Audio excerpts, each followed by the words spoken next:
Frostbite alone will make us rich beyond our wildest dreams. Coming to you live from Frostbite Falls, Minnesota, it is the Disenfranchised Podcast. That podcast all about those franchises of one, those films that fancy themselves full-fledged franchises before falling flat on their face after the first film. I am your host, Stephen Foxworthy, and joining me, as always, the moose to my squirrel, it's Tucker. Hey, Tucker. Hi, Steven. You should have said, watch us pull a rabbit out of our hat. That's what you should have said. And now for something you'll really like. Yeah, dude. See, you could have done something like that. But I mean, there's always next week. Yeah, you're right. Because this is part 1 of 2 Yes. of our 2-part celebration of Rocky and Bullwinkle. Personal heroes. That's right. Of mine. Absolutely. Fucking love Rocky and Bullwinkle. To this day, love Rocky and Bullwinkle. Unabashedly, unapologetically, loves me some Rocky and Bullwinkle. This month, Tucker, is the 65th anniversary of Rocky and Bullwinkle. The Rocky and Bullwinkle show came out 65 years ago this month, and so to celebrate, we're covering not one, but 2 adaptations of J. Ward animated films, specifically those related to Rocky and Bullwinkle, starting with the 1992 film made for TV but intended for theatrical release, Boris and Natasha, the movie. Yeah, dude. Directed by Charles Martin Smith. That's the nerdy guy from American Graffiti. And Starman and The Untouchables. Yes. Oh, no.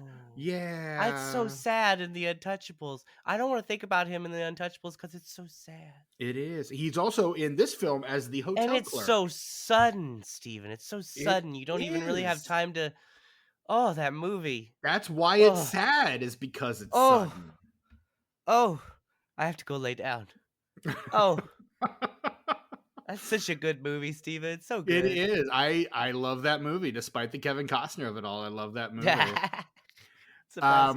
Based on a screenplay by Charles Fraden, Linda Favila, Anson Downs, based on a story by Charles Fraden and Brad Hall, that is Mr. Julia Louis-Dreyfus, Brad Hall, and starring Dave Thomas, Sally Kellerman, John Calvin, the great Andrea Martin, Paxton Whitehead, Christopher Neame, the great Alex Rocco, the great John Candy, Jose Ibert, Sid Haig, Anthony Newley, John fucking Travolta in this movie. Yeah, shows up for a second. Rance Howard, Corey Burton, and the immortal June Foray. What a cast. What a picture. Can I mention something that at the beginning of this movie that struck me? Like, first I was like, oh, hey, there's Sid Haig. And then I remembered how many, like, pardon the expression, ethnic types he played back in those days. Right. And then just as I was thinking over that and having, like, an existential breakdown about it, I noticed when they go into that alley and there's all those dudes there and he says the password and they take him to the balloon, the guy in front is the guy who plays the bum in UHF. You're the guy that asks for change. Right. And then he says, 75, $1. And it's the best joke in the movie. Yeah, that guy. He's the guy in the front with the eye patch. I looked it up. It's totally him. His name is Vance Colvig Jr. And that was his last film. Before he passed. This or UHF? This. He died in 1991. Oh, so probably not too long after this film was released. No, not too long before. This film came out in 1992. Yeah, I meant not too long after it was shot. Oh, yeah. I'm assuming. That makes sense, yeah. Considering the timeline. That's a big old fucking bummer is what that is. Yeah, but I recognized him right away. And I had to look it up. That's an incredible pull. Can I just tell you? That's an unreal pull. That's what you get with me, Steven. Got you that. get unbelievable pulls, is what you I've got. got that attention to the details that don't matter. I mean, honestly, you could say that for any and all of us. Let's be honest. We're That's all kind true. of good at that. Yeah. Um, I blame the internet. I mean, all sorts of things I can blame. I'm going to Though start with television and work I my was way to good the at internet. I was good at that before the internet, though. In fact, the internet took my job, man. Like, fuck Google, motherfuck Google, because back in my day, before like the internet was like had everything in the world on it, people would call me up at night and be like, "Hey, man, what's that guy? And he was in that movie, but also he had sang that song once that was a hit." And I'd be like, "Oh, homeboy," and they was like, "Oh, okay, thanks, bye, click." Did you do that? What was it before? Like we had Google on our phones. There was that service that you could text, and then they would like text you back an answer. No, I didn't know about that. This was just people I knew. They knew I was the guy. Oh no, If they couldn't mimby something, because you couldn't be like, "Oh, who's the guy in the thing?" in like 1999. You couldn't do that on the internet, really. right. It was in the early, I would say probably mid aughts. There was mid to late aughts. There was a service you could like text, and they had people that would do it, that would like search the internet for you and then text you your answer. That's dumb. Basically, was what it was, and I forget what it was called, but a lot of my friends were like, "You should work for that company," and I was like, I'm currently teaching high school. I feel like this is far more lucrative than that would be." I don't remember what that service was called. If you remember, send us an email to was it disenfranchisepod@gmail.com. That's our email That's the one. address. That's Shoot the that one. on over there. If Or I you can leave remember it it in the before comments on our Patreon. patreon.com/disenfranchisepod. You can do that also. That's true. If I remember it before the end of the episode, I will drop the title. But yeah, Fantastic.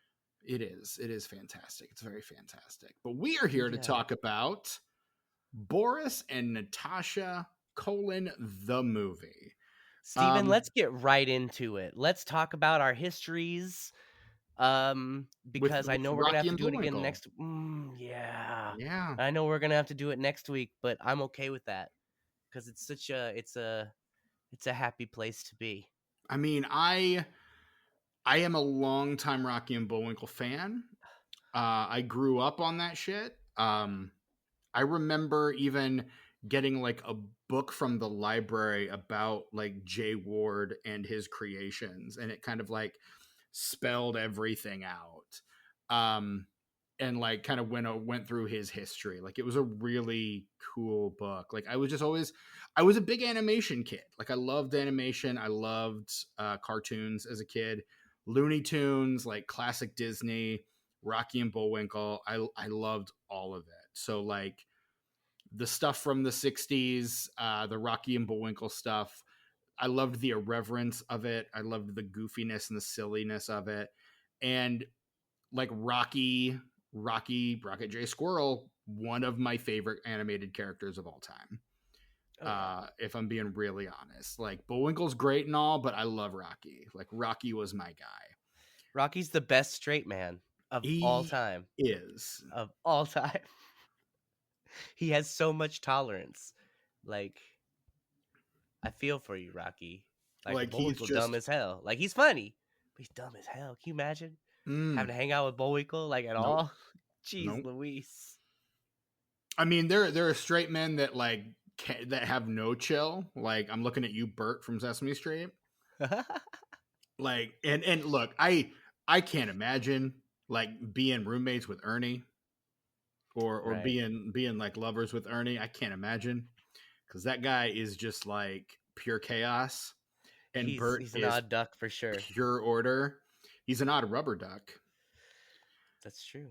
But no, like Rocky and Bullwinkle, you buy that they're friends despite the fact that Bullwinkle is the dumbest creature on the planet. Yeah. Yeah. And I think that's always the thing that made those cartoons so funny, is that Bullwinkle is so dumb, Rocky is so patient, and if Bullwinkle is as dumb as he is, how dumb do Boris and Natasha have to be to not catch him? Like, how inept do they have to be? It's kind of amazing. Yeah. Yeah, they are the Wile E. Coyote to their Roadrunner for sure. Oh yeah. For sure. But no, I always remember loving those cartoons. I love the fact that every episode ended on a cliffhanger. And I would constantly miss episodes and constantly like not know what was going on from episode to episode. Like, but I did not in any way tarnish my enjoyment. I loved Dudley Do Right. I loved Peabody and Sherman. I loved Aesop's the Fables. Aesop's Fables, or the Fractured Fairy Tales. Yeah, those are good too. Like all of it was just so good. It was so fucking good. I loved it all. And yeah, I remember in like the 90s when they were like the Taco Bell mascots for a while. I do remember that. Yes. There was like some licensing deal where they were the mascots for Taco Bell.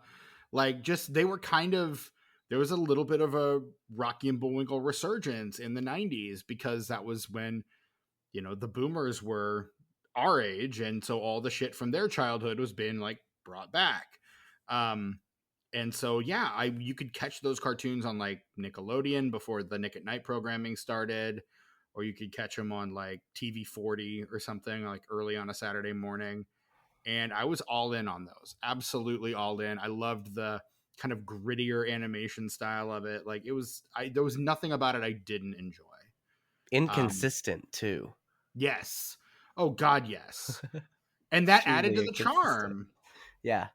For me.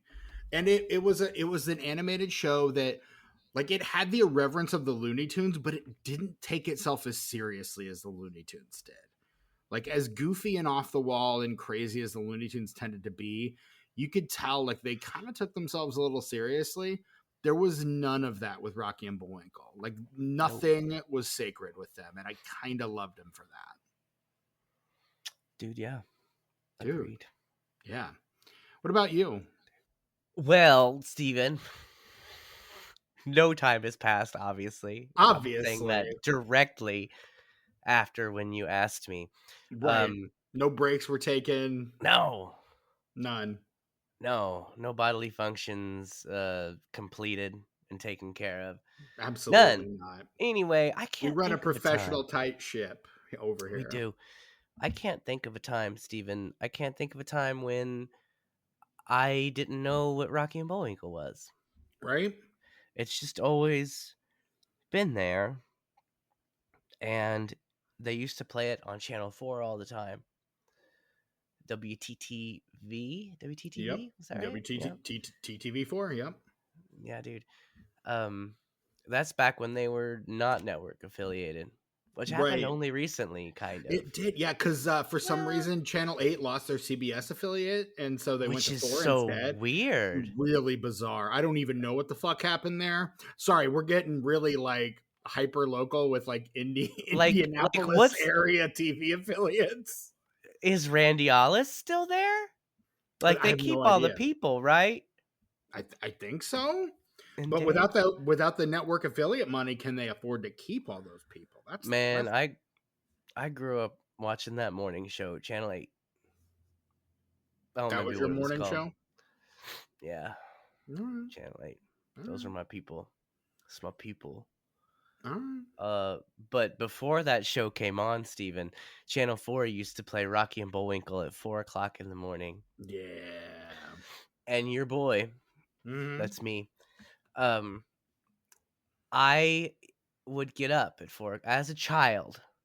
I would get up at 4:00 in the morning, take my ass downstairs, and turn on the TV and watch Rocky and Bullwinkle for an hour. Yeah, you would. And unlike you, Steven, since I did that like religiously and never missed a morning, I was always caught up on the overarching story.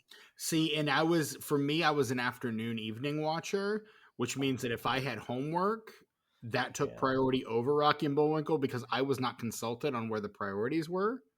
And so as a result, I was given no say in whether or not I was able to watch Rocky and Bullwinkle. The same thing happened with the old 60s Batman show as well. Oh, no. Those cliffhangers, though. I know. Same bad time, same bad channel.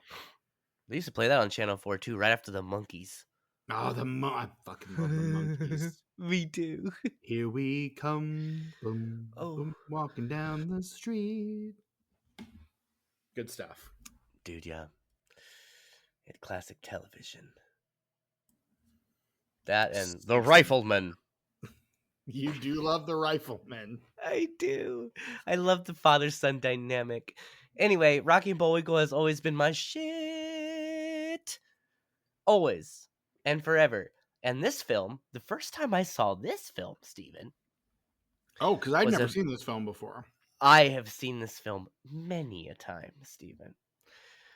So I rented this from the library when I was just a lad, probably 12 or 13 years old.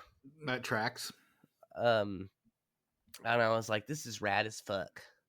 I especially liked how it was like live action, and instead of like putting animated Rocky and Bullwinkles in it or something, they came up with the clever twist of them being the undercover agent guys. Surgically altered.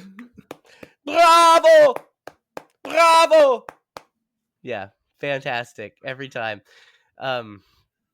So I saw this, I rented it from the library, and then I was able to procure a copy of it on early eBay, like 1998 eBay. Nice. And it's in a box downstairs right now. That's amazing. Yeah. It's in the storage box of stuff I'm probably not going to watch, but I do not want to get rid of. Yep. Definitely. You didn't bust it out for this episode? I did not, because I have never seen it in its original aspect ratio. Oh. And okay. like you mentioned earlier in the episode, Stephen, this was originally meant for a theatrical release, so it is shot and framed in a theatrical aspect ratio, even though it ended up just being a Showtime movie. Right. So I had never seen that. Yeah. I don't think this would have made any money, but like if there were just like a million me's, if I clone myself a billion times, we would all go see it and this movie would make money. Well, and because here's the thing, the 90s were the time when the 60s were starting to make a resurgence. Now I feel like this would have been on the early end of a lot of that shit. But like the 90s are the one. I mean, we got the Brady Bunch movie, the Little Rascals. And so much of that was so good. Like those Brady Bunch movies are really good. Addams Family movies, really fucking good. Right. I mean, the first Addams Family movie came out in 91. So this could very well have been a response to that, honestly. In some way, yeah, maybe. Like, and so I feel like it's probably just like a vote of confidence vote from the studio. In fact, there is talk of a test screening that went very, very poorly, and so there were other scenes shot for the movie as a result. And Dave Thomas says, "Yeah, those scenes never got shot," and so like the movie kind of doesn't make as much sense as it would otherwise. In the Wikipedia entry, according to Thomas, a number of scenes were never shot, which made it impossible to properly edit the film. So the film never really got, like, this filmmaker said they spent like 18 months trying to re-edit it after that test screening, and it kind of didn't end up working out because I still love it. I'm gonna bury the lead here, Steven. I love this movie. I've always loved this movie, and I haven't seen it actually in several years. And so I was curious to see if I still liked it, if it held up. And yeah, dude, I think I like it more than I ever have with this viewing. I always really liked it, but this, I really, really liked it this time. So I popped this on, and my partner has no context for Rocky and Bullwinkle. Like, that's not something she grew up with. No, that's sad. So I mean, it's fine. No, I weep. I mean, you're perfectly okay. But I started watching this, and immediately, as soon as I hear Corey Burton channeling the narrator from those original Rocky and Bullwinkle shorts from the 50s and 60s, I'm in. Like, I am locked in on this movie. I'm like, is this a secret masterpiece? I don't think it's a secret masterpiece, but I think it's a damn fun movie. And may I mention, while we're speaking of the narrator, all of that dialogue is so fucking clever. It's Yes. like, and that was kind of the thing about Rocky and Bullwinkle, the original series too. Like, that shit was meta before meta existed. And this film Exactly. just takes that a step forward. The original narrator was the voice of the narrator was William Conrad. He was actually still alive when this movie was made. He died in 1994. My guess is he had probably retired by the time this movie was being made and didn't want to redo it. Yeah, we can't all be June Foray and just still keep that vocal range until your death. She was doing a Rocky and Bullwinkle short like 3 years before she died. Dude, Like, that woman is amazing. Like, June Foray may be one of the best like voice actresses to ever do it. I think my favorite quote about her is somebody said that people say that June Foray is the female version of Mel Blanc, but in reality, Mel Blanc is the male version of June Foray. That's what it is, yeah. And we love Mel Blanc. Yes, so much love and respect. We covered Mel Blanc's last film on this podcast, which Strange Brew? Jetsons the movie. Oh. He was in Strange Brew, though. Future episode of this podcast, Strange Brew. Really? Dude, we talked about this off mic like 3 weeks ago. Do I get this excited every time you mention it? You definitely got this excited last time I mentioned it. I'm so excited. Here's another future episode I'm about More to Dave Thomas. William Conrad's final film performance, final credited film role, 1991, future episode of this podcast, Hudson Hawk. Oh, I like that one too. I do too. I and Last Man Standing. Those 90s movies, Bruce Willis movies that didn't do very well, I like them all. I have a feeling we're gonna cover Hudson Hawk and like Ford Fairlane like really close to one another. I just have a feeling. I'm into that. And maybe any other like performer driven movies that you can tell that they really wanted to get sequels off of. But no, like William Conrad, amazing actor, not in this movie, but like narrator for like Rocky and Bullwinkle. He was the narrator for The Fugitive. Mm-hmm. He originated the role of Marshal Matt Dillon on Gunsmoke. Like, I'm holding back the urge to talk for an hour about The Fugitive, the original series. I'm holding back that urge. It's too bad that the Fugitive movie got a sequel, because then we could cover it. I like both those movies too. I guess we could maybe cover U.S. Marshals on Unenfranchised sometime. Well, see, that's the thing though about those movies is I don't really see U.S. Marshals as a sequel to The Fugitive. I see it more as like a spin-off of it. Because The Fugitive is called The Fugitive, and just like the television show, it is about Richard Kimball. Right. And his whole deal that he does. And the thing that happens to him and his wife and the one-armed man and Lieutenant Gerard and all that shit. But when you got U.S. Marshals, it's focusing on Tommy Lee Jones and all those other dudes. Joey Pants. Gerard. Yeah, Joey Pants. Yeah. And, the other guy. Alan What's Ruck. his name? Isn't Alan Ruck there? Yeah, he is. Is he? I think he is. I'm pretty sure Alan Ruck's there. All right. I would be surprised if he is. Real quick.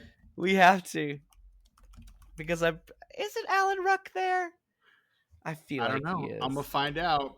Robert Downey Jr. is in U.S. Marshals, though. I remember that. He is. Joey Pants, Kate Nelligan, Daniel Roebuck. Love that guy. Danny Roebuck. Yeah, dude. Tom Wood, LaTanya Richardson, Irene Jacob. No Alan Ruck. Dang.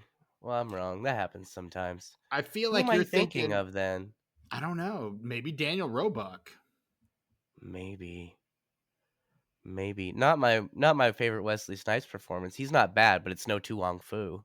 I mean, correct. Yes. As much as we do love Wesley Snipes, and we do, that is kind of a perfunctory role for him. Pay your taxes, Wesley. Pay your taxes, please. We love you. Pay your taxes. Only going to be one blade, particularly at this rate. Yeah, dude. Only Dude, one yeah. blade. Why didn't he have his sword? What was that shit he had? How could you not have the sword? I How still could you haven't not seen have it. that? How could you not have that sword? In the comments, please tell me, how could you not have that sword? If you've seen the blade, the Deadpools and the Wolverines, and you're asking the same question, what was that little dagger sort of saber looking dealy? No. Where's the sword? You bring the character back. Was there some rights issue with the sword? Is the sword the ruby fucking slippers in this bitch? I don't think so. How could you not? How could you overlook that in a movie Deadpool's that's already so got a sword, and it meticulous, would just be redundant. so meticulous in its fan service, and to have Blade just have this random goofy looking blade, like, make it less noticeable, and maybe I wouldn't bitch, but it had to be this weird looking curvy little hand sword, like a half a sword, like a dagger almost. Come on. It's Blade. It's Blade. Where's the sword? Anyway, Wesley Snipes was in U.S. Marshals. We were talking about U.S. Marshals. Fugitive. The Fugitive is a really good show. I was trying not to talk about the show because it's one of my favorite shows of all time. But And we're back. talking, specifically, we were talking about William Conrad. Oh, the who is narrator. the original Still. narrator. Gosh, Yeah. that's like the third tangent talking about that guy. Yes, but Corey Burton is the one who basically does his William Conrad impression in this Very movie, well. and he does it really fucking well. Corey Do I Burton, know him from anything? he is prolific. Like he especially does a lot. He was a protege of Paul Frees, the great voice actor Paul Frees. Has done a ton of shit for Disney. He has been Ludwig von Drake since 1987. Oh, wow. He was the voice of Dale in Chip and Dale Rescue Rangers. Oh, so he's just a voice actor. Yeah. I don't mean like just a voice actor. I'm just saying that's... No, that is thought... his bread and butter. No, he is a voice actor. Yeah. Okay. And he has been basically like studied with Dawes Butler. Like he's been around some very like prolific voice actors and has become a prolific voice actor himself. And he's in like all the big IPs too. Like there's nothing he's missing here. Right. Like he's in everything. Everything that's big, he's in. Transformers, Star Wars, Kingdom Hearts. He's Brainiac in the DC animated universe. Like he is again prolific. So spoilers, does he do the narration in the movie we're covering next week? No. Oh, he does the trailer voice in the Machete trailers. Oh, which makes me so happy. That's nice. I like that. He sounds great. Though he did play Snidely Whiplash in the 2014 all new Rocky and Bullwinkle Adventures computer animated show. That's the June foray short that I mentioned. And Tom Kenny is Bullwinkle, your boy Spidge Bib. Mr. Show's Tom Kenny. Mr. Show's Tom Kenny, yes. He's always that reporter that like says the opposite of what he wants to say. They died shortly after. I'm sorry, I mean they lived.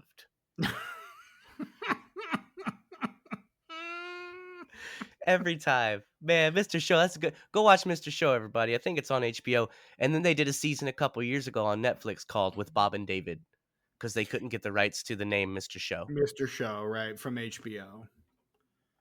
Yeah, dude. Yeah, lots of future stars on that show.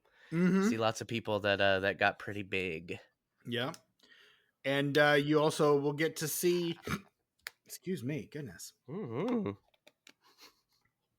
You right there, dude? I got hiccups, which is a bad thing to have during a podcast. It's the worst. You also get to see future January 16th participant Jay Johnston in that show. Yeah, that's unfortunate. I always liked him. I did too. Yeah, it's a big ass bummer, but what do you? It's a bummer. It's a bummer. Holy shit! I'm looking at the cast of next week's episode, and damn, dude, yeah, stacked. Like, Yeah, and a dude. lot of kind of before they were stars kind of people in there Oh, as look, well. we can't talk about it because I'll start talking about that movie because I also love that movie and I have so much to say about it. We have to not talk about it right now. Okay, have never seen it, so I can't really speak to it. Oh, oh, But no, Corey Burton does not play the narrator in the movie that we're covering next week. that's too bad.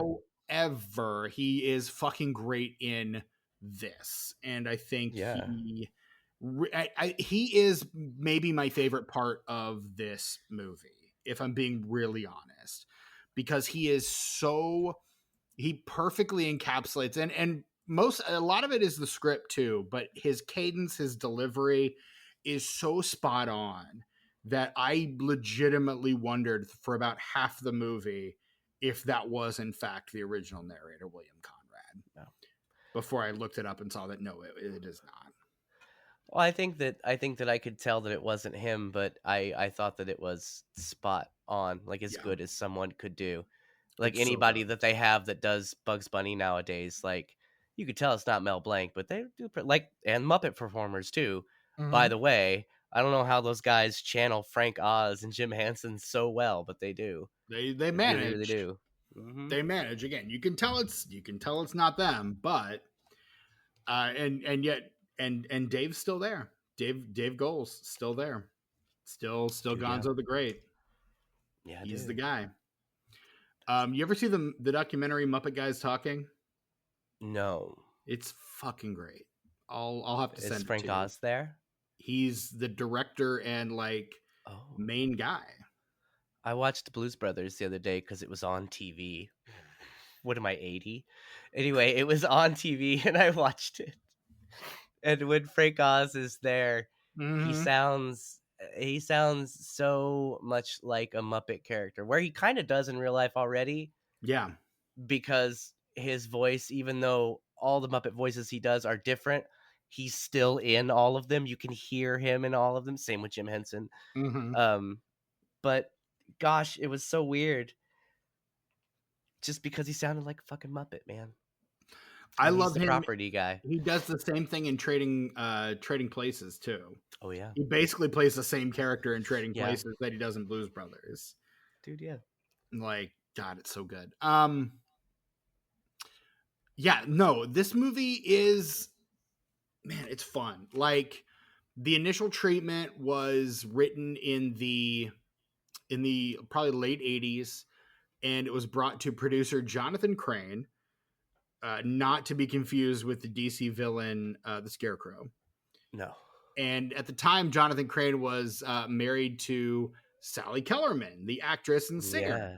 And singer, Um, yeah, because she sings the song in this movie too, the credits she song. does, yes. And he greenlights the project as a vehicle for his wife. Dude, He's like, yes. I'm going to make this movie so my wife has a project. Kellerman is the one then that brings Dave Thomas on board as Boris. Like, she's like, this guy's funny, let's bring him on. Yeah. And then Charles Martin Smith is brought on as director. His dad apparently used to work for Jay Ward as an animator. And so Charles Martin Smith like grew up with Rocky and Bullwinkle in a way that most kids probably didn't. Like, his dad was Yeah. the one that made Rocky and Bullwinkle, which is really fucking cool. And so Crane then, because he was a talent agent, is able to get people like Travolta and John Candy in there in this movie. Like, all those big name cameos are probably a result of Jonathan Crane pulling his influence and making sure those guys show up. Dude, yeah. And yeah, it was meant for a theatrical release. The test screening was kind of a disaster, and so as a result, I think they spent almost over a year trying to re-edit the movie before finally, I guess, dumping it on Showtime Yeah. to kind of languish in obscurity, and no one would ever talk about it again until us right here, right now, discussing it But on for the real Disney though, podcast. nobody knows about this movie. Like this should technically be a straight up. Yeah, Nobody fucking knows about this movie. I'm no, lucky that in the age of very little internet, I found it, figured yeah. out that it existed. Damn. I knew it existed only as an oddity. like only as something that would qualify for this show. Yeah. And even then tangentially, because we normally don't cover television, but I'm making the exception for this because Rocky and Bullwinkle 65th Also, anniversary. That doesn't I would happen. argue that films produced for Showtime or HBO in the 80s or 90s are, I mean, a lot of the time on par with theatrical releases back then. Like, they were making Yeah. real good fucking TV. I mean, even now they make real good fucking TV movies. Even as modern before streaming as like the early 2000s. Yeah. They made that HBO made that movie with Alan Rickman and Yassine Bey. Something the Lord Made. Did you see that? No, I didn't. Yo, you gotta see that. Yo, they're doctors, and it's sad. Oh, I've heard of this. Okay. Yeah. I do know about this. Yes. I'm just saying, back in the day, when something was advertised as coming to HBO, an HBO original movie, you were like, it's gonna be something substantial. It's not gonna be like an ABC movie of the week. That's for damn sure. You know what I'm saying? And I mean, nowadays, like most streaming movies have that kind of pedigree of like the ABC movie of the week. And every now and again, you get something like a Salem's Lot or The Prey, Killer or Fear Street. right? That you're like, why wasn't this released in theaters? Yeah, David Fincher, what's up? I would have watched The Killer in theaters. I thought it was fantastic. I don't think Fincher had anything to do with that. I think the Netflix was the highest bidder on the rights, and so that's who it was sold to. There you go. Like that's the kind of shit that happens. I have not seen it yet, but I do want to go see The Killer, you guys. And you don't have to go anywhere; it's on Netflix. I did see Mank though, and you know what? I dig Mank. I want to see it, but I want to wait until I go. I'm doing a little kind of mini David Fincher watch through with my husband and his girlfriend. And okay, nice. And so we watched Zodiac. Nice that you guys have such an open relationship. That's lovely. That's beautiful, really. Let me be clear. Jerry Seinfeld, not that there's anything wrong with that, but we are not in love and we are not homosexuals. So anyway, my husband and his girlfriend, we were hanging out, and he was like, yo, he saw that I had Zodiac, and he was like, yo, can we watch Zodiac? And I was like, fuck yeah, dude. And Zodiac so we watched is a perfect movie. I fucking director's adore Zodiac. Director's cut. Mm-hmm. 3 hours. Director's cut. Dude, yeah. So we watched that, and when it was over, we were talking about how rad it was, and I was like, hey, you guys, I want to take you on a little filmmaker journey. Let's hang out with David Finch. And so every week we're going to watch a David Finch movie. This week we watched The Game. I love The Game. And if you remember, if you listen to our top 5 disenfranchised episode on our Patreon, patreon.com/disenfranchised, you would know that is my favorite David Fincher movie. I do love The Game, though. They actually, and for real, do not make movies like that anymore. Mm-mm. They didn't make movies like that then. That is the only movie like that. Often imitated, never duplicated. The Game. So ridiculous, but also so grounded. Like, you don't know how to feel about it, and it's so wonderful. Mm-hmm. Yeah. There's no way all that shit works, right? There's no way.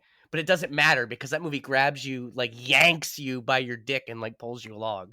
That movie exists on the edge of a knife. Like, yes. It is. Tucker is going to die. He's going to hack up a lung. Someday, but not today. Oh, it's hot. It's hot, Steven. I feel like Barbara in Night of the Living Dead. It's hot. It's hot. He grabbed me and he ripped at me. Johnny's got the keys. That's all I got. Thank you, Barbara. Thank you. That's all I got. Fuck. What the fuck are we doing? We're gonna talk about Boris and Natasha. In fact, he fought this man. Sorry, I forgot about that one. That's my bad. Let's talk about doing the plot in 60 segundos. I got it right here. Yeah, dude. So the plot in 60 is the part of the show where we, at the behest of the coin of justice, which is the it that I have right here, will recount the plot of 1992's Boris and Natasha in 60 seconds or less. I'm going to flip this coin. Tucker, you're going to call it in the air. Tails is tails. Fuck, it is heads. Oh, does Oh no, that mean wait. I have to do it? That means you do have to do it. I Yes. do. Okay. You do. I will put 60 seconds on this. Happens so rarely that I never know. All right, so I will put 60 seconds on the clock for you. Oh, no, we still have to use the official timer. Oh, okay. Well, then you I'll put. just hold it up to the screen, and if you want to say 30 and 10, you can. I will say it for You'll the see it. benefit of the audience. Okay. It's just like, I appreciate the effort, Steven, but I didn't spend $20 on this for you to use your fucking phone. You know what I'm saying? Anyway, I only spent $3 on it. Anyway, okay, I'm going to start the time when I start talking. So in the beginning, Boris and Natasha aren't there yet because we're hanging out with Fearless Leader, and he's talking to Agent X, and he's talking about how there's a time chip that reverses time for 3 seconds, and it's really rad.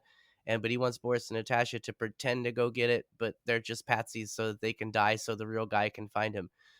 Basically, they're doing the legwork. So Boris and Natasha are stealing this egg, and they get away in a balloon, and they go to the United States, and Natasha becomes 30 seconds.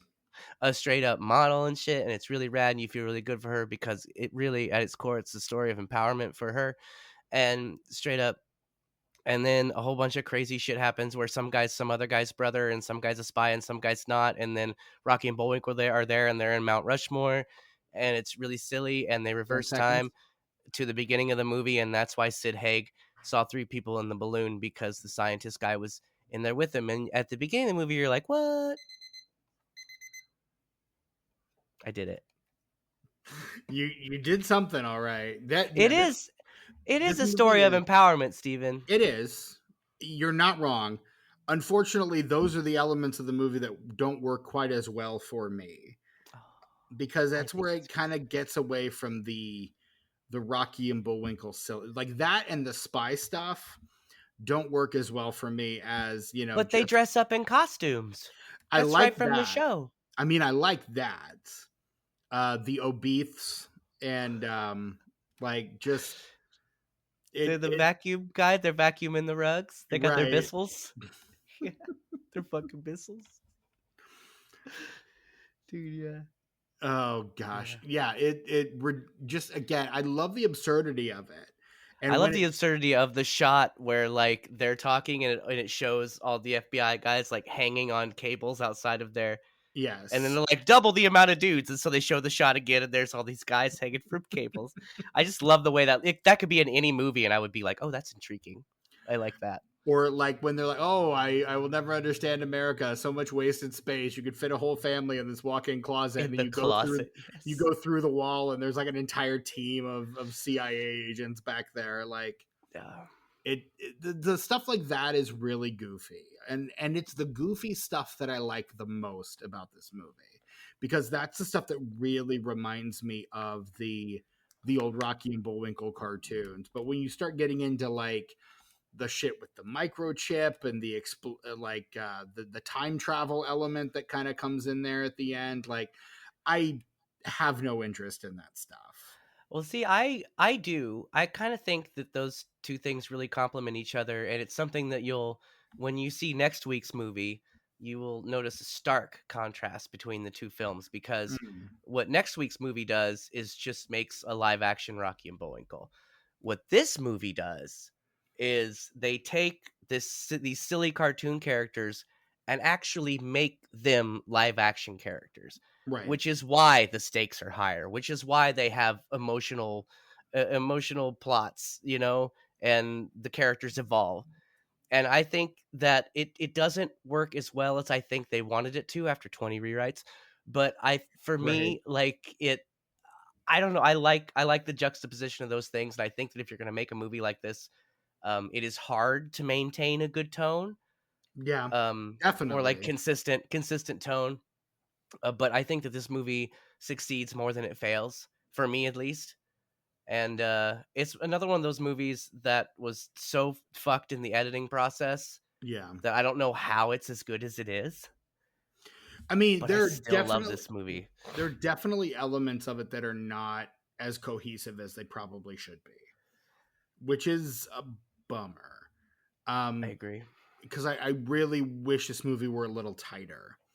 and there are some plots that don't seem to really go, like the Natasha as a model doesn't really go anywhere beyond like that newspaper clipping, Natasha is missing, like, or that, and the one lady in the hotel going, wait, you look familiar to me for some reason. Like that's the last we get of that plot, and it feels like there should be more to that. Like I mean, and the movie is kind of itself an exploration of the relationship between these two characters. Like, whereas Natasha's kind of always been Boris's second, but like, are they together? Are they not? How do we know? Like, none of that's really ever been made explicitly clear. And this movie tries to clarify a lot of that, which I appreciate for sure. But then by the same token, you're kind of just wondering, like, I mean, okay, but like, I want more of the goofiness. I want more of the, you know, between WrestleMania and Yorsovania, you know, we have Pottsylvania. Like I love that shit. Like that's the goofy wordplay Yes. that I really love. I mean, Or come on. The whole climax is he just lights a stick of dynamite. It yeah, takes him back to the end of the movie.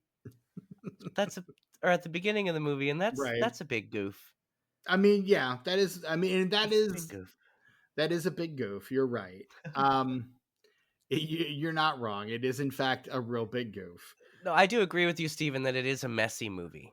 It's a very Yeah, messy movie, but for me, I think despite itself, everything works for me. Like, and it all kind of works together.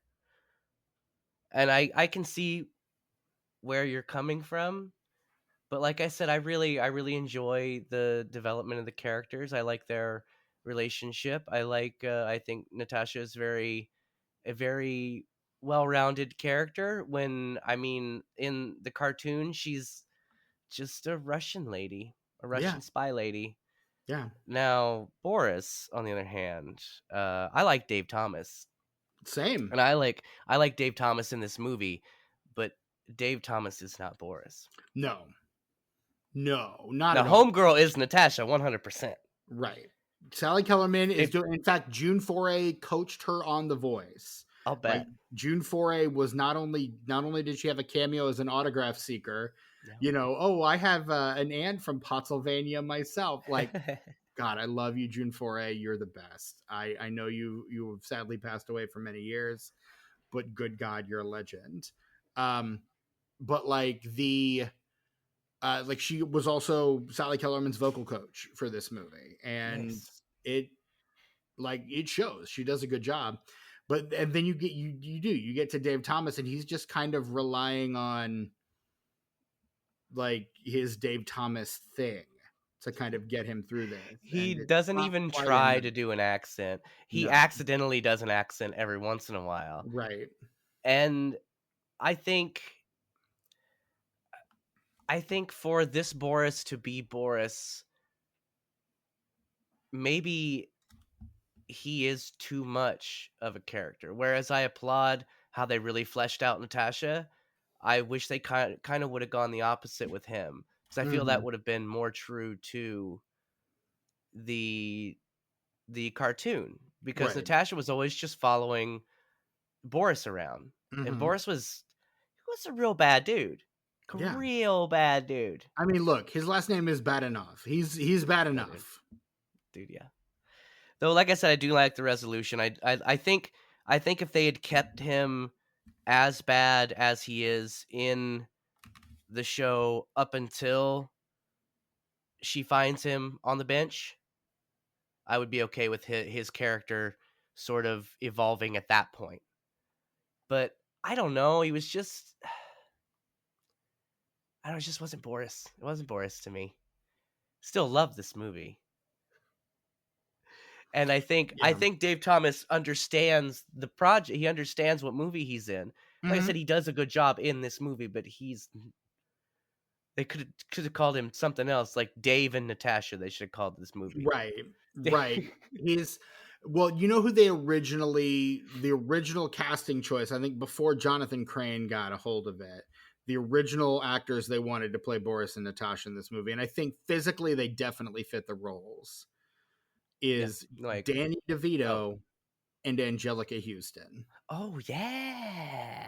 Yeah, dude. I would have been That into that. that would have fucking rolled. Now, I can see Angelica Houston not wanting to do this, particularly if it's right off of it would given that it took them over a year for them to actually edit this thing, they probably didn't have it was probably filmed before the Addams Family, or it may have been conflicting with the Addams Family Maybe. filming.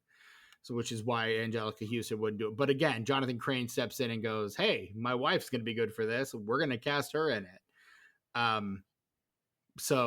But yeah, and then she's the one that brings on Dave Thomas. But like, in another world, you can see a Danny DeVito, Angelica Houston led Boris and Natasha movie like getting somewhere. Dude, yeah. Especially if DeVito himself actually got to direct the thing. Oh yeah. I think that would be beneficial for sure. I love DeVito's directing career. Like, I have nothing but good things to say about DeVito as director. Spoilers for next week. There still has not been a good live action Boris.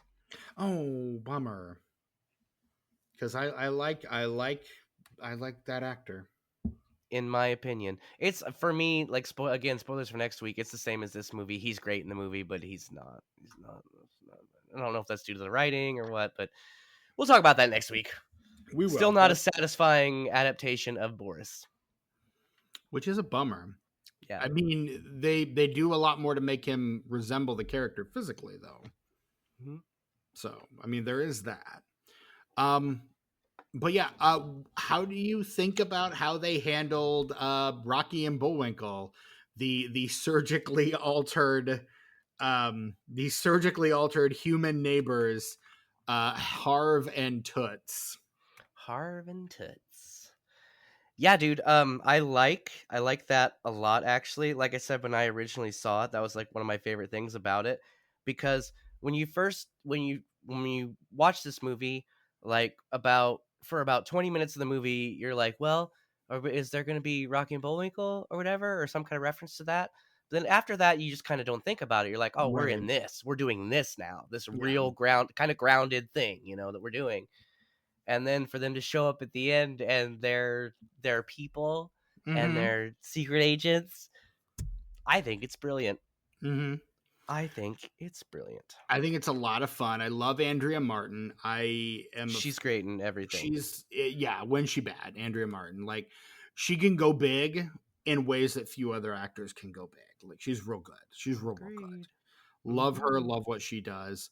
And I don't really know the actor that plays Harv from too much.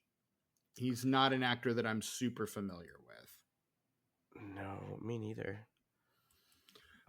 We're both looking him up, so we are. That's the thing we're both doing. It's like he's in a lot of TV shows. He's more of a TV actor, it looks like.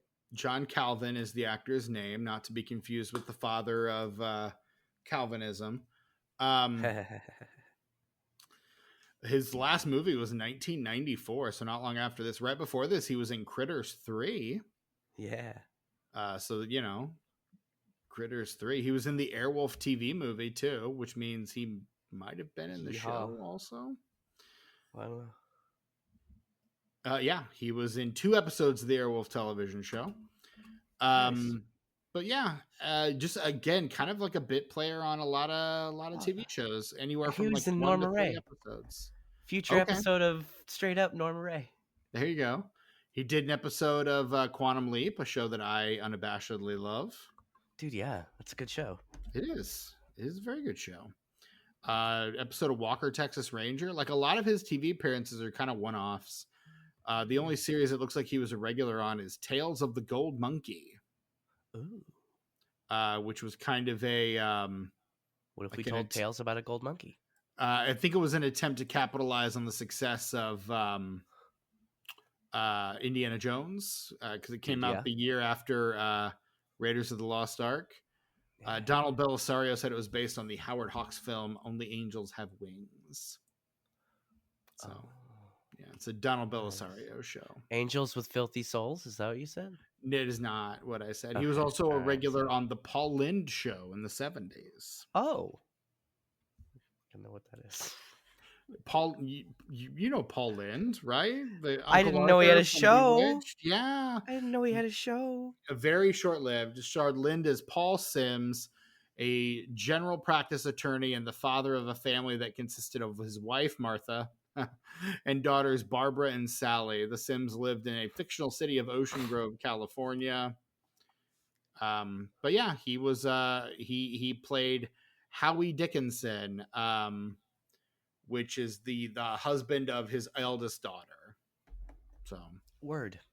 yeah, so there Very you go. cool. Now So we there know you go. about that guy. Yeah, now we know about that guy. But yeah, Andrea Martin, fucking amazing. Love her to no end. Love that she's in this movie. But then the other She's in thing, Black Christmas too, wasn't she? Wasn't she in the first Black Christmas and then she came back for 2019? Yes. No, not 2019, 2006. Well, whichever one. Yeah, she came back for one of them. Yeah. Love Alex Rocco. Friends of Eddie Coyle's Alex Rocco. Fucking love that guy. Dude, yeah. Dude, yeah. John Candy has maybe my favorite moment in this movie. When he takes a bite of the potato grenade. I cackled like a mad king. So funny. Because you think it's going to be something like poison. Yeah. No. It's just a bomb. We're in this movie, so and I think potato grenade. That's what I loved about it, is it's just so off the wall and so goofy, like exactly like you want it to be. You get Ron and Clint Howard's daddy, Rance, Bryce's grandpa, Rance Howard, Dude, yeah. as the polygraph man, the director himself, Charles Martin Smith, as the hotel clerk. And just so you know where he is in his career at this moment, 2 years before Pulp Fiction, you get a cameo from John Travolta as a guy taking Natasha out on a date. Look Who's Talking's John Travolta. That's it. My favorite moment of that movie is when he sings Town Without Pity. Yeah, that's fair. But yeah, John Travolta. I feel like we discussed him fairly recently when we talked through Battlefield Earth was the name of that movie. Yeah, both got there like at the same time. But yeah, and we'll cover him again when we cover The Punisher. Like we'll get more Travolta on this podcast. Don't fucking worry. But yeah, his like late 80s, early 90s. I guess he's on a bit of an upswing here with Look Who's Talking 2. He's doing all right. Yeah, but the fact that this movie was probably filmed a couple of years before it actually aired. So we're talking this, he probably filmed this before Look Who's Talking. And so like that movie kind of gave him a little extra shot, and then Pulp Fiction kind of put him over the top. Like Pulp Fiction was his return, was his resurgence. And honestly, he's been kind of looking for that comeback really ever since. I suppose so. We'll always have Urban Cowboy, Steven. We'll always have Urban Cowboy. We will. Bob Balaban's Urban Cowboy. What? Bob Balaban didn't direct that? You're crazy. No, he's in the movie though. Okay, I was gonna say did not direct it. No, he's one of the or no, I'm thinking of Midnight Cowboy. Never mind. Yeah, Bob Balaban's in Midnight Cowboy, not Urban. Yeah, very different, movie. very different movies. Urban and Midnight Cowboys. Yes, sir. You seen Urban Cowboy, Steven? I have not. I've seen Midnight Cowboy. It's on my Voodoo. Check it out. Okay, it's real good. Okay, he plays Bud, and his girlfriend's name is Sissy. I am currently. And it's like Saturday Night Fever for rednecks. It's fantastic. Oh, okay. I'm currently in the middle of 2 director watch throughs, so I don't know when I'm going to get there, but I will get there at some point. Okay. And Mickey Gillett plays Bridges himself. Directed Urban Cowboy, so I don't know if you're interested in him at all, but he's not one of the 2 directors whose filmography I'm watching through right now. Okay, I'm just saying to direct The Paper Chase, no big deal. Sure. No big fucking deal, Steve. You're right. No, you're right. No big It's fucking only deal the at all. GD paper chase, Steven. The China syndrome. Let's be fair. Bright Lights, Classic. Big City. Dude, yeah. That was his last film, Bright Lights, Big City, I believe 1988. that. I believe it. But yeah, he is not in Boris and Natasha the way No. that John Travolta is. But John Travolta is, yeah. Yeah, and I was kind of expecting a little more from that cameo, but it's still really funny that you just open a door and John Travolta's there, Yeah. and then he just doesn't, and then they just slam the door in his face, and he's Yeah. gone the rest of the movie. It's Like fantastic. It works. It's funny, and I'm sure John Travolta just had to like drive over there one morning. He was Yeah. there for like maybe an hour, and then he went and sexually assaulted some male masseuse. Like fuck, who knows? Like you do. Like you do. Like you do. If you're John Travolta. He's got a redemption arc though. I don't think he's done that in several years. So I hope not. he's rehabilitated. He deserves another shot. You know. I hope so. Yeah. I really truly hope so. Haven't heard anything for a while. For the sake of the masseuses, I hope so. Yeah. Masseurs, is that what they're called? I don't know. Man, I don't know. Masseustresses. Masseuses. I think there's a lot of wasted potential in the character of Agent X. Can I just say that? Agreed. You may.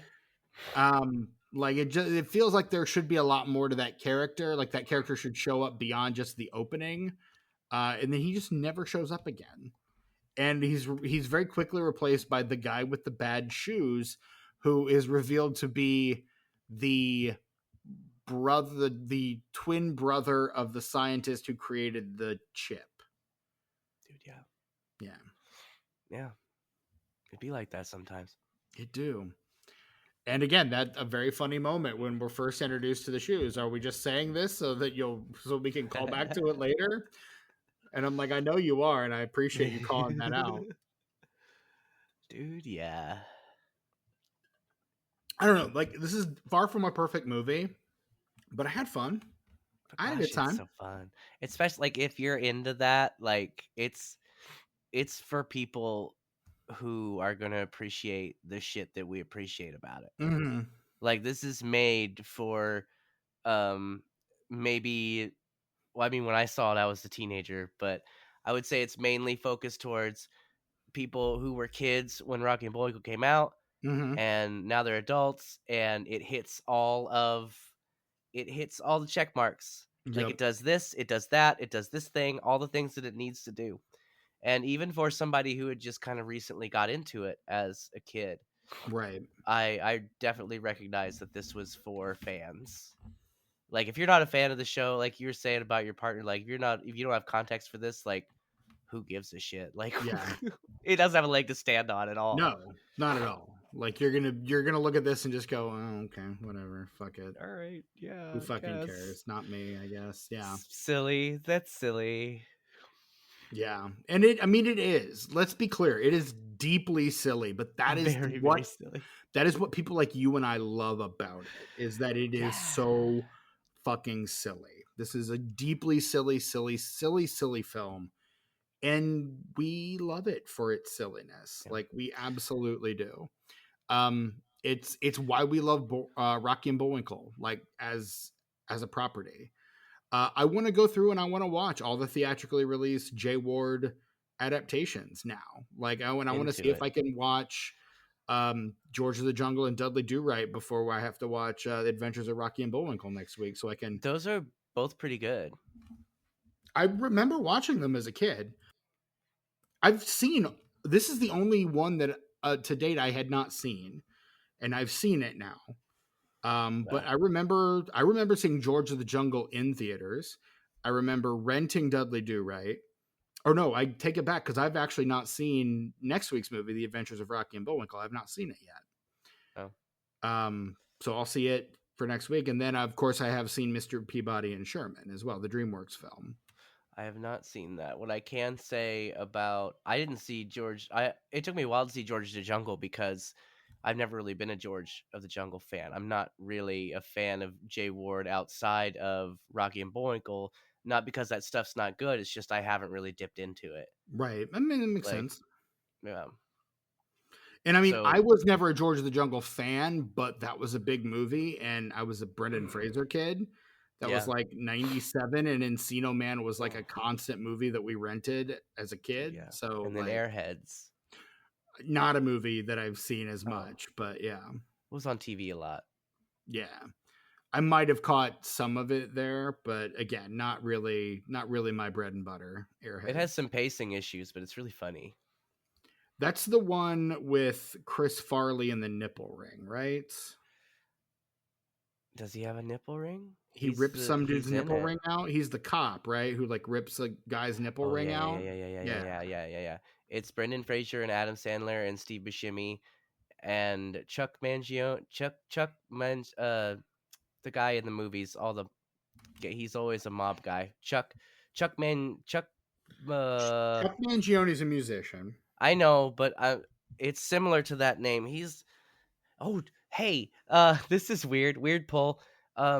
Speaking of movies that are adjacent to children's cartoons, there's a movie with the person I'm thinking of. You know who I'm talking about, man. I'm so mad at you right now. Are You know you exactly. talking about Joe Montaigne. Montana? Montaigne. Yes, thank you. I was saying it at the same time. So I'm looking at this going, who here plays a gangster? And I'm like, I guess it has to be Joe Montana. did I say Chuck too? You said Chuck. Wow. You were saying Chuck Mangione. I just want you to know my forehead is sweating right now. So there's a fever currently frying my brain. So I apologize for that.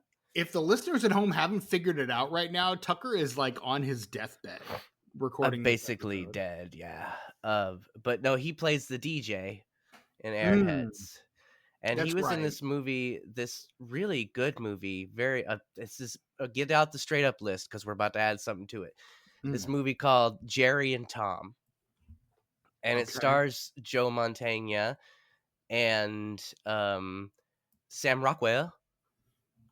And Sam Rockwell is an apprentice hitman, and Joe Montana is his teacher, the person who's like taking him out and showing him how to do stuff. And it's called Jerry and Tom because MGM wouldn't let them call it Tom and Jerry. The two main characters' names are Tom and Jerry. Right. No, I gathered that. I will put it on. It is currently scheduled for 2026. Fuck yeah, dude. Jerry and Tom.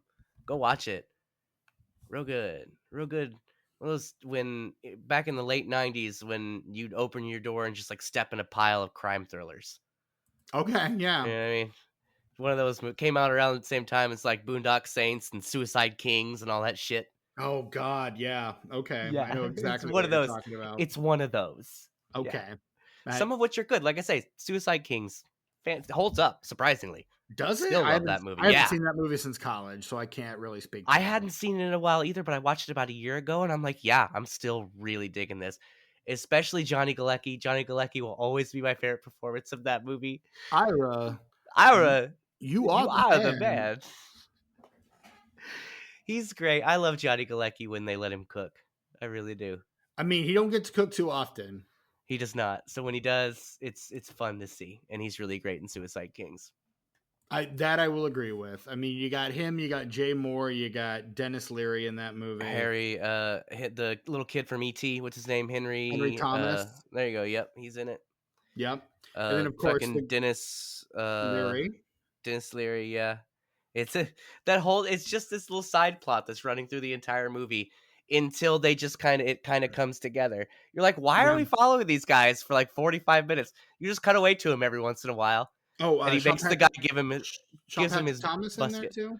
Sean Patrick Flannery is in that movie. Yes, Flannery. That's his name. Yeah. Young Indiana Jones himself. Right.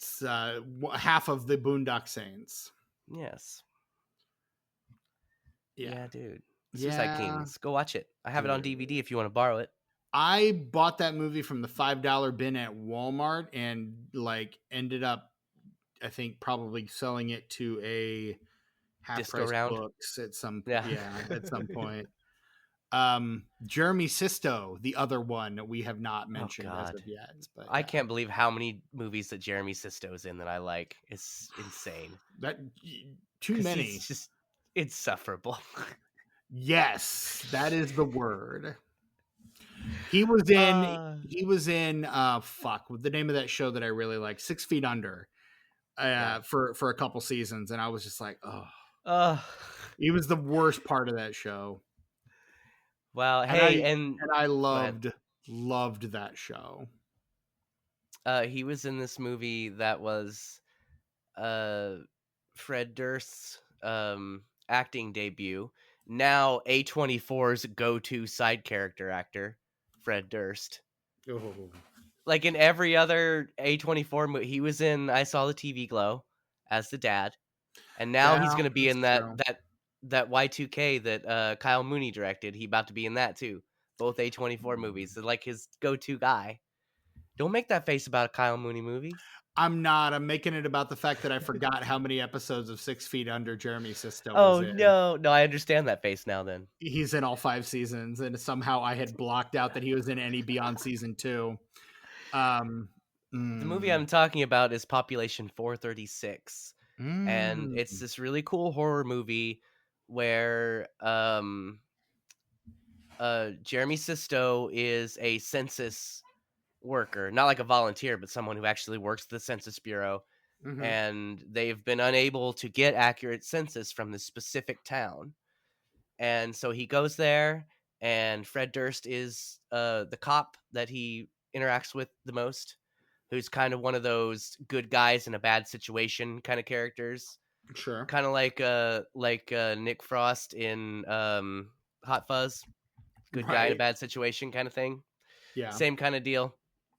And the whole twist is that for some convoluted fucking reason, the town doesn't want their population to change. So it is kind of similar to Hot Fuzz in the way that the town is trying to maintain something by murdering people. It's really good though. You should watch it. Everyone should watch it. Jaden Martell, Rachel Zegler, Julian Dennison, Yep. like Fred Durst as himself. Who? What is? In Y2K. Oh, okay. Lachlan Watson in that as well. Mason Gooding, Scream's own Mason Gooding, Alicia Silverstone. And this is Kyle Mooney's feature film directorial debut. Tim I'm Heidecker. very excited. Very excited. Because you know that's my guy, right? I do. Yes, Tucker. Kyle Mooney's my guy. Anyone with even a passing familiarity with you as a human being is familiar. Y'all seen Brigsby Bear? No, it's on the straight up list, dude. I was just about to ask that. I was like, it better be. It is. Ooh. I can throw Y2K on there too if you want. Every part of my body hurts. I'm sorry about that, dude. I truly. So I keep moving because I can't get comfortable because all of my bones ache. Steven. Well, you know what? Let's wrap this sumbitch up. You gonna talk box office? Let's talk. Well, there is no box office because it was a made-for-TV film. But I have to pee really bad. So should we stop right now, or do you have a lot to say where I could pee and just listen? I mean, I can do the box office for that weekend. It'll only take me about 2 minutes to pee. Because I only sang happy birthday once when I washed my hands. Sorry. I don't got that kind of time. You know what I'm saying? I don't got that kind of time. All right. Well, let me tell you this. Boris and Natasha, the movie, debuted on Showtime on April 17th, 1992. And that is a weekend. So the weekend gross at number 1 that weekend in its 5th weekend in release. A movie we also cannot cover because it got a sequel, Basic Instinct. Michael Douglas, Shannon Stone, the Paul Verhoeven film. In second place, speaking of Wesley Snipes, White Men Can't Jump. They can't. Scientifically proven. Wesley Snipes told us so. And Woody Harrelson proved it. In third place, you have Beethoven. Like, this is kind of a weird box office week because the movie, the highest placed new movie is at number 5. Coming in at number 4, down from number 1 the weekend before, is Sleepwalkers in its second week. Apparently not a good multiplier, Sleepwalkers. Trying to remember which one that is. That's the Mark Hamill, Stephen King. It's a Mick Garris film. No wonder. Okay, that makes sense. Mick Garris, the best fan, not the best director. Hmm. He's done so much for the genre. He really has behind the scenes, but I don't think a lot of his movies are very good. I'm kind of right there with you with Mick Garris. He's done so much. I appreciate the fuck out of him. I really Yeah. do. Like, we Yeah. wouldn't have Masters of Horror without that motherfucker. Correct. For Like, one. I mean, yeah, and he has done so much to promote horror as a genre. Like, it's his influence cannot be understated or overstated. We love you, Mick Garris. We Mick just Garris, don't really like your movies. Right. Sorry to say that. Yeah. In 5th place, the highest rated number 1 or film opening this weekend, The Babe. That is the John Goodman film, The Babe. Yeah. I had a friend of mine in elementary school, Justin Knapp. Hi Justin, if you're listening. He auditioned for that movie because he was a portly young child, and he was kicked out of the audition because they were like giving all the kids like numbers and having them like number off, and he just decided to be a smartass. So when they asked for his number, he said 1 number, and they kicked him out of the audition. Wasn't he one of Tom Hanks' neighbors in The Burbs? John Goodman? No, the Naps. He was a Nap. Your friend was a No. Nap, so he's one of the Naps. No, And they found him in the trunk at the end. Spoilers for The Burbs. No, this is the guy who he was like the first person to get 1 million edits on Wikipedia. Like, he's actually got his own Wikipedia article. Would you say he's prolific? I mean, he wasn't at that time. Yeah, dude. Really, really good. Sounds dude. familiar too, and the fact that we grew up so adjacent to each other kind of makes me wonder if I know that dude. There's his Wikipedia page, so sounds really, really familiar. His birthday's coming up. I'm make sure I text him and he looks familiar too. How do I know this guy? He's kind of one of those like raconteur kind of persons, like just kind of someone who is very knowledgeable about a lot of things. But yeah, good dude, like really, really solid dude. Ran into him at my 20th high school reunion a couple years ago, and still just really solid dude. He has his own Wikipedia holiday. He does, yeah, because again, he was the first person to hit 1 million edits on Wikipedia. That's fantastic. Yeah. Like, and you don't get paid for that shit either. No. That should just tell you the degree to which this guy is prolific, honestly, if nothing else. Yeah. I don't think he does it so much anymore, but it was a time. Yeah. Was a time. In 6th place, Deep Cover, the Bill Duke film Deep Cover, which fucking rules. Have you seen Deep Cover, Tucker? No, but you told me to, so it's on my list. You need to see Deep Cover. I know, it's on my list. Lawrence Fishburne, Jeff Goldblum. Yeah, I know. Directed by fucking Bill motherfucking Duke. Dude, yeah. In 7th place, a movie I know nothing about, City of Joy. Shrug. What if there was a city full of joy? What if there was a City of Joy? In 8th place, Fern Gully, The Last Rainforest. Hey, I remember that's the first movie on this list I even remotely have ever given a fuck about. Yeah, there you go. And in 9th place, here's a movie you probably gave some fucks about, Wayne's World, coming in at number 9. Like that movie. That's a really good movie. Party time, excellent. In 10th place, Thunderheart, whatever the fuck that is. Wait, no, that's okay. Interesting story. Thunderheart is this movie, and Val Kilmer plays an FBI agent, and something goes on a reservation, like a murder or whatever, and so he has to go and take care of that. And it's all about like the intricacies of the relationship of like native tribes and like not native people, and how like jurisdictions and laws kind of like fuck around and all that stuff. And cool thing, how I learned about this movie is at the beginning of my first marriage. I can say that now. How At the beginning, you can now. That's at the right. beginning of my first marriage, my then wife and I were moving to Montana, and we were driving out there. And I want to say it was in South Dakota or somewhere around there. Right. We stopped at a little hotel, and it was one of those when you get into those in the middle of the United States where there's no population, like you'll drive on the interstate for a really long time, and then there'll be an exit, and you have a gas station, a restaurant, and a hotel. And Yep. then a little neighborhood behind it where all the people that work at all those places live or own those Correct. places. And Yep. that's the whole fucking town. Yeah. It's like 3 businesses and 15 houses. And Mhm. that's the whole town. And so we stopped at one of those little towns, and the hotel that we stayed at was one of the main locations in the film Thunderheart. And Mm. they had like pictures on the wall and like autographs from Val Kilmer and all the other people that were in the movie and stuff. It has Graham sadly Greene, Fred Ward. closed. It has since closed, unfortunately. Mhm. It may have been demolished, but I can say I Mhm. got to stay there before, and that's how I knew about that movie. And because I stayed there, I was like, oh, I should see that then, because like it was like a mid-90s crime thriller, you Yeah. know. So with Val Kilmer, like I'm into it. Whatever, let's do it. And it's pretty all right. It's okay.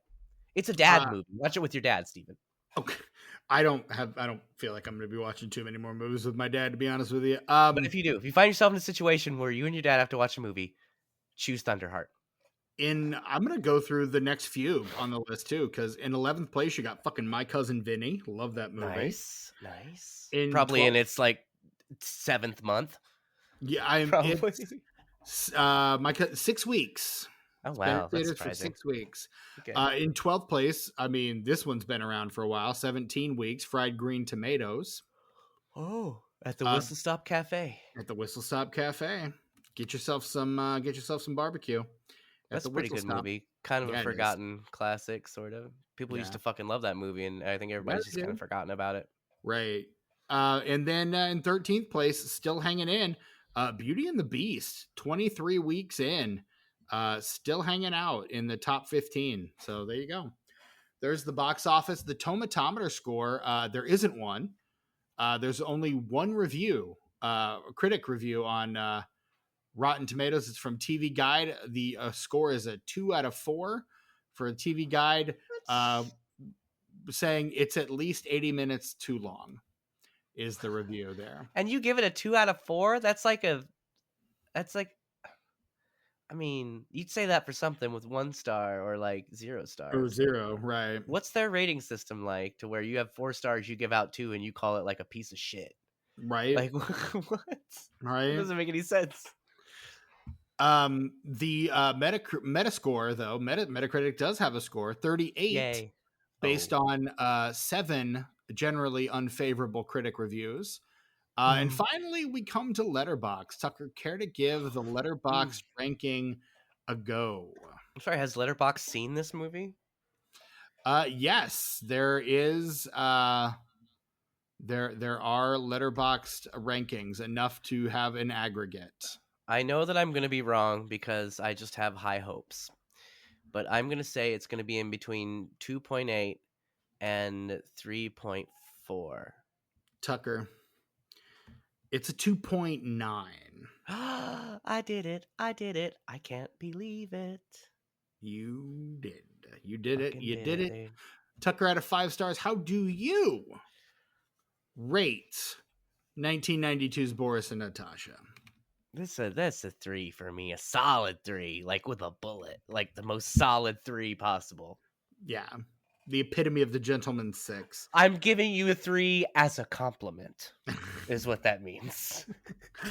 It's a 2.5 for me. That's because I fair. think I do like it just slightly less than you. Yeah. But again, I have fun. Like, I cannot deny that I'm having a good time with this movie. I can't. I think we like the same things about this movie. It's just Right. I think they all work better than you do. I think that's what it is. I think that's what it ultimately comes down to. But again, not mad at this movie, even a little bit. So yeah, I'm happy to would happily watch this again at some point. So yeah, there you go. That is our ranking. That is our episode. Like we straight up did it though. We did it. We did Like it. straight up did it. What a picture. Tucker, I don't know, man. We did it. I don't know what else to say. Sure did it. This has been our episode, and so with that, let's fucking land this plane. We are the Disenfranchised Podcast. Find us on the internet wherever you get your podcasts. Leave us a 5-star rating and review when you do. That is a great way to support us. If you'd like to support us monetarily as well, boy howdy, would we appreciate it. Head on over to patreon.com/disenfranchpod. For $5 a month, you get access to just scads and scads of additional programming, additional content that we've recorded for you back up there, including our aforementioned Disenfranchised on David Fincher and our recent Disenfranchised where we rank the Ghostbusters films. Yeah, that's fun. And there's a motion that has been floated through the group chat of attempting to record another What Are We Watching for this month. So hopefully we'll get that in the books and be on the lookout for that. Dude, yeah. You can find us on most forms of social media. I will tell you, I've nuked the Twitter account. The Twitter account is done. Nice. Fuck yeah, dude. We're officially off of Twitter. I am officially off of Twitter. Twitter is dead to me. It's just dead. It just fuck that platform. Like absolutely fuck that platform. So yeah, that's where we are with that. But yeah, you can find us on Blue Sky, Instagram, mostly Instagram. Find us on Instagram at disenfranched Instagram at disenfranched. You can find me. I'm your host, Stephen Foxworthy. You can find me on at Chewy Walrus on most forms of social media, just not Twitter. You can find the absent Brett Wright, who last we checked is on an urgent mission to Spotsylvania. We wish him a speedy return. You can find him on Instagram and Letterboxd at sus_warlock. He has actually been posting a little bit on Blue Sky recently too at sus_warlock as well. I don't know if he wants me to tell people that, but I'm going to. Too bad. You be here and then you can control the narrative a little better. And Tucker, what about you? Where can we find you on the socials? Well, I'm glad you asked, Stephen, because I'm available to look at on YouTube and Instagram at ICE909. That's ICENINE, the number 0 and the number 9. Also, I got that Tuck Mugs, Tuck_mugs. Check it out if you haven't already. If you are already a follower, I'm sure something will happen soon. Like, it's still alive. I probably would have posted a soup mug if I hadn't been sick. I can't eat soup from a mug when I'm sick because I don't have as much control over my muscles. You know, like I get chills, and like, let me tell you about this. So last night, let me tell you what happened last night, Stephen. So I went to bed at 10 o'clock. I didn't even watch Saturday Night Live. You believe that shit? I think this is the first time in years that I have elected not to watch Saturday Night Live. It outside of when Elon Musk or Donald Trump hosted, which I just didn't watch those out of principle. Right. Yeah. I don't give a fuck how funny they are. I've not watched it. But anyway, lucky you, they're not. So this is the first time in a very long time that I've elected not to watch Saturday Night Live. I tried so hard, but I could feel the chills coming on. And so I figured I needed to be under that fucking blanket when that hit. And so I rolled into my bed at like 10 o'clock until 6 o'clock this morning, Stephen.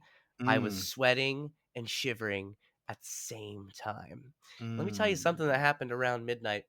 I decided to barf, Stephen, around midnight. And let me tell you, when you have the chills and you have to get out from under those covers to barf, it's the worst thing in the world. Because I'm freezing my ass. I'm chattering and shaking and shivering and barfing at the same time. Mm-hmm. And like, in hindsight, it's hilarious. But like, while it's happening, it's the worst thing in the world. Correct. Because like your core, like when you get the chills, your core, I mean, everybody knows, I'm sure everybody's gotten the chills, but it feels like there's an ice cube in your fucking core, in your core. Yeah. Gotta get under a blanket, dude. Nothing else will work. Or bathtub. Bathtub worked for me. But I don't have a fucking bathtub, unfortunately. And I'm a bath guy. I Me soak, either. man. I'm a soaker. That's the worst thing. 3 damn bathrooms in this house. And the one that's not attached to a bedroom has a space large enough for a tub, but the motherfuckers that lived here before us turned that into a full-size shower. Assholes. I can't soak, Steven. You know how much better I would feel these last 3 weeks of being sick if I could just soak? If your Yeah. boy could just soak for a bit. And Yeah. just, I get it real hot, so like I'm sweating, like I'm basically inducing fever, Right. you know? Yeah. And whenever I can soak anytime I want, I get better so much quicker. I can stand in the shower, but after about 5 minutes, I feel like I'm wasting so much water. Yeah, that's feel the bad. downside. Yeah, I mean, because you can sit in there, like, kind of curl up into a little ball and just steam. Like, you can just steam in the shower, and that's kind of nice. Yeah, but after a while, I'm like, fuck, I don't want to waste more water than this. Right.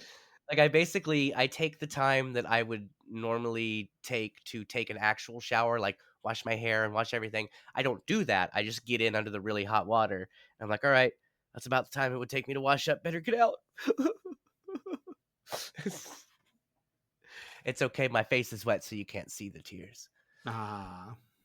Anyway, yeah, so I haven't eaten soup out of a mug in the last 3 weeks. You need to make yourself some, like, broth or bouillon or something.